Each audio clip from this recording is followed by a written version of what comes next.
కానీ వామాకు వల్ల కూడా మరి డైజెస్టివ్ ఎంజైమ్ సిక్రీషన్ పెరిగి జీర్ణక్రియ త్వరగా అవటానికి, అట్లాగే పొట్టలో ప్రేగుల్లో ఏమైనా అల్సర్లు పేగుపోతలు లాంటివి ఉన్న అవి త్వరగా హీల్ అవ్వటానికి వామాకులో ఉండే కెమికల్ కాంపౌండ్ చక్కగా ఉపయోగపడుతున్నాయి.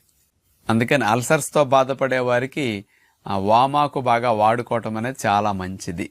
అలాగే స్టమక్ ఎంజైమ్స్ని ఎక్కువ రిలీజ్ చేసేటట్టు వామాకు సపోర్ట్ చేస్తుంది కాబట్టి మరి ఆహారాలు డైజెషన్ త్వరగా పొలవకుండా కిందకి జరిగి వెళ్ళటానికి మంచి అవకాశం వామాకు ఇండైజెషన్ సంబంధమైన సమస్యలు ఉన్న వాళ్ళకి కలిగిస్తుంది అనమాట.